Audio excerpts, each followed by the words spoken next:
በኢትዮጵያ የህዝብ ተወካዮች ምክር ቤት በአሸባሪነት የተፈረጀው ህዝባዊ ወያኔ ሓርነት ትግራይ በምህጻሩ ህወሓት የደቡብ ወሎ ዞን ወረዳዎችን ይዞ በቆየበት አንድ ወር ውስጥ በማህበራዊ አገልግሎት መስጫ ብቻ 1175 ተቋማት መውደምና መዘረፋቸው ተገለጠ።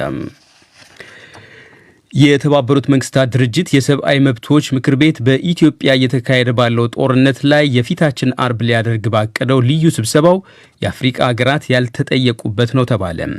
የኢትዮጵያ መንግስት የአውሮፓ ህብረት በኢትዮጵያ የሰብአዊ መብቶች ጉዳይ ጄኔቭ ውስጥ በዚህ ሳምንት ቀጠሮ መያዙን አሳዛኝ ብሎታል።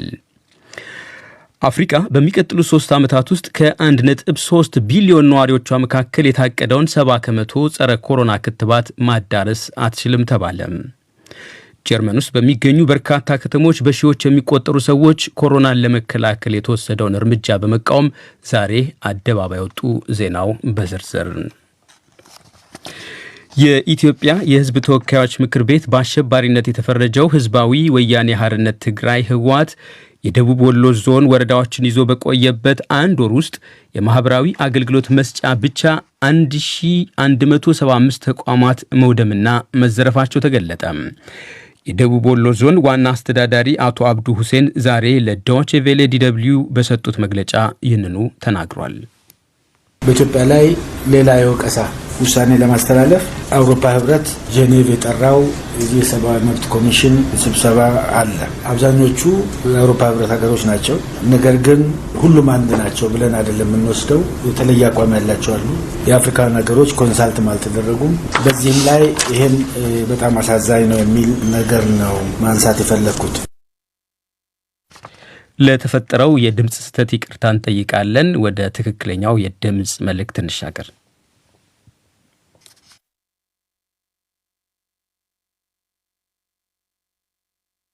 በኢትዮጵያ ላይ ሌላ የወቀሳ ውሳኔ ለማስተላለፍ አሸባሪ የትግራይ ወራሪ ኃይል ዞናችን ከአንድ ወር ላልበለጠ ጊዜ ገብቶ በዞን ውስጥ በገባባቸው ወረዳዎች ሙሉ በሙሉ 109 የጤና ጣቢያዎችን ማውደም ችሏል። 825 የአንደኛ ደረጃ ትምህርት ቤቶች ወድመዋል። 9 ሆስፒታል ሙሉ በሙሉ ወድመዋል። 51 ሁለተኛ ደረጃ ትምህርት ቤቶች ወድመዋል። ዩኒቨርሲቲዎችና ዕቃዎቻቸው መዘረፋቸውን እንዲሁም መዝረፍ ያልተቻለው በቡድኑ መውደሙን ተናግሯል። ከዚህ በተጨማሪም ኃላፊው ወራሪ ያሉት የህወሓት ኃይል ሌሎች የመንግስትና የግለሰቦችን ጽህፈት ቤቶች በሚያስደነግጥ ሁኔታ ባዶ አስቀርቷል ብሏል። በደረሰው መጠነ ሰፊ ውድመት የተነሳም ህዝቡ በአሁኑ ወቅት ሕክምና፣ ትምህርትና መንግስታዊ አገልግሎቶችን በአጭር ጊዜ ማግኘት እንደማይችል አክለው ተናግሯል። አንድ የደሴ ከተማ ነዋሪ በበኩላቸው ከተማይቱ እንዳትነሳ ሆና መዘረፏንና መውደሟን ለዶቼ ቬለ በስልክ ገልጧል። ዘረፋ ደረጃ ይሄ ነው የሚባል የቀረ ነገር አለ እኔ ብዬማ ብለው የለኝም። አጠቃላይ ተቋማት በሙሉ ተዘርፈዋል። ጠንከር ያሉ ድርጅቶችም የግለሰብም ይሁን የመንግስት ልማት ድርጅት በሙሉ ተዘርፏል። በአሁኑ ወቅት ወራሪ ያሉት ኃይል በኃይል ተመቶ ከዞኑ መውጣቱንና የመንግስት መዋቅር እንደገና ስራ እየጀመረ መሆኑን የደቡብ ወሎ ዞን ዋና አስተዳዳሪ አቶ አብዱ ሁሴን ለዶቼ ቬለ አብራርቷል። ለነፍሰ ጡሮች በሕክምና ጣቢያዎች ውስጥ የማዋለድ አገልግሎት ለመስጠት በተገኘው መሳሪያ እየተሰራ መሆኑንም ገልጧል። በደሴ ከተማ የኢትዮጵያ መብራት አገልግሎትና ቴሌኮሙኒኬሽን በፍጥነት ጥገና ተከናውኖ አገልግሎቶች መጀመራቸውንም ለባህር ዳር ወኪላችን አለምነው መኮንን ኃላፊው ተናግሯል። የውሃ መብራትና የተንቀሳቃሽ ስልክ አገልግሎቶች መጀመራቸውን ደግሞ የደሴ ከተማ ነዋሪዎች ገልጧል። ሆኖም ውሃ እየተቆራረጠ እንደሚመጣ፣ መደበኛ ስልክ እንዳልጀመረ ማመልከታቸውንም የባህር ዳሩ ወኪላችን አክሎ ዘግቧል። ዜና መጽሔት ዝርዝር ይኖረናል። የተባበሩት መንግስታት ድርጅት የሰብአዊ መብቶች ምክር ቤት በኢትዮጵያ እየተካሄደ ባለው ጦርነት ላይ ሊያደርግ ባቀደው ልዩ ስብሰባው የአፍሪካ ሀገራት ያልተጠየቁበት መሆኑ ተገለጠ። የአውሮፓ ህብረት 52 ሀገራትን አስፈርሞ በኢትዮጵያ ጉዳይ ላይ ለመወያየት ጄኔቭ ውስጥ በዚህ ሳምንት ቀጠሮ መያዙ የኢትዮጵያ መንግስትን እንዳሳዘነውም የውጭ ጉዳይ ሚኒስቴር አስታውቋል። የሚኒስትሩ ቃል አቀባይ አምባሳደር ዲና ሙፍቲ ዛሬ ከቀትር በኋላ አዲስ አበባ ውስጥ በሰጡት መግለጫ ቀጣዩን ብሏል። በኢትዮጵያ ላይ ሌላ የወቀሳ ውሳኔ ለማስተላለፍ አውሮፓ ህብረት ጄኔቭ የጠራው የሰብአዊ መብት ኮሚሽን ስብሰባ አለ። አብዛኞቹ የአውሮፓ ህብረት ሀገሮች ናቸው።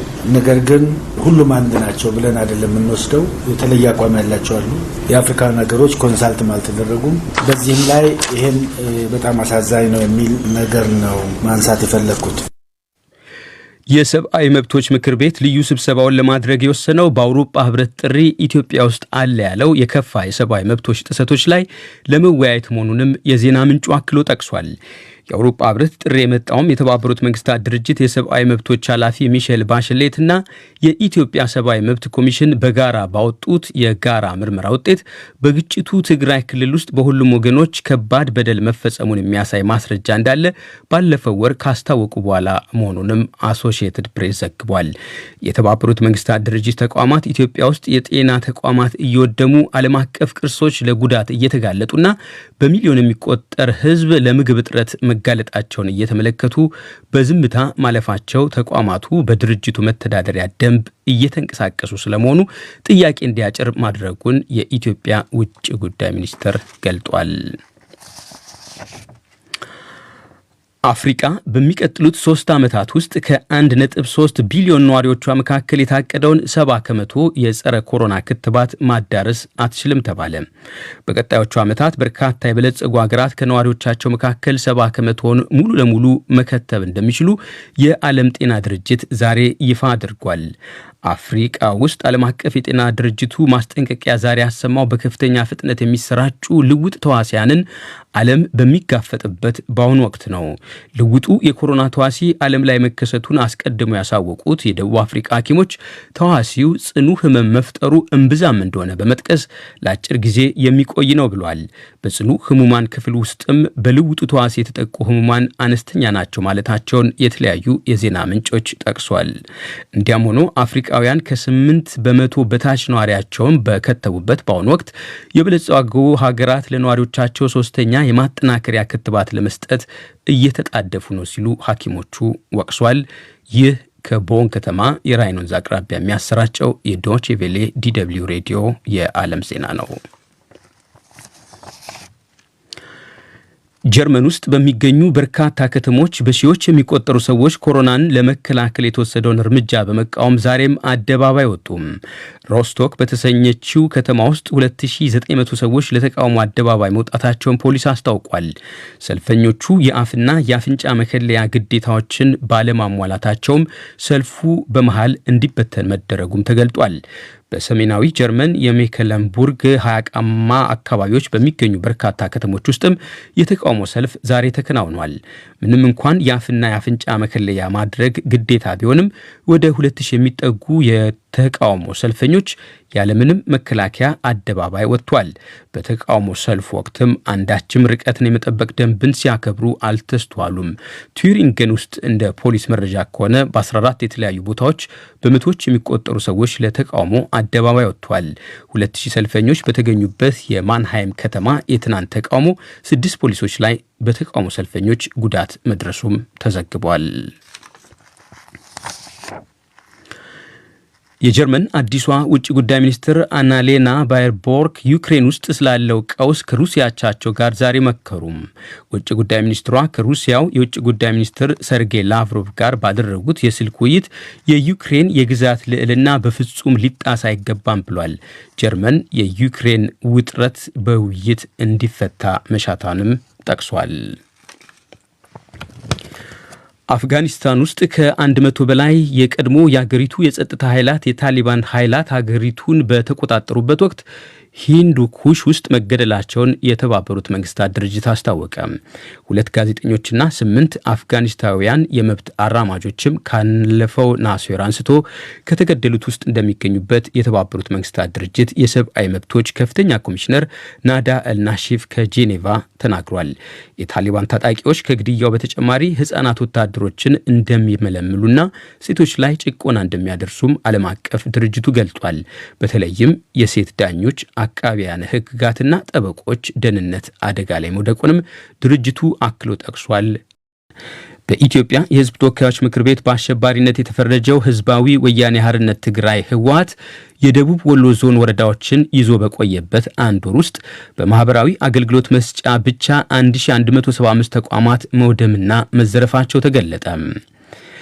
የተባበሩት መንግስታት ድርጅት የሰብአዊ መብቶች ምክር ቤት በኢትዮጵያ እየተካሄደ ባለው ጦርነት ላይ የፊታችን በዚሁ ሳምንት ሊያደርግ ባቀደው ልዩ ስብሰባው የአፍሪካ ሀገራት ያልተጠየቁበት ነው ተባለ። የኢትዮጵያ መንግስት የአውሮፓ ህብረት በኢትዮጵያ የሰብአዊ መብቶች ጉዳይ ጄኔቭ ውስጥ በዚህ ሳምንት ቀጠሮ መያዙን አሳዛኝ ብሎታል። ጀርመን ውስጥ በሚገኙ በርካታ ከተሞች በሺዎች የሚቆጠሩ ሰዎች ኮሮናን ለመከላከል የተወሰደውን እርምጃ በመቃወም ዛሬም አደባባይ ወጡ። ዜናው በዚሁ አበቃ። መልካም ጊዜ። ጤና ይስጥልኝ።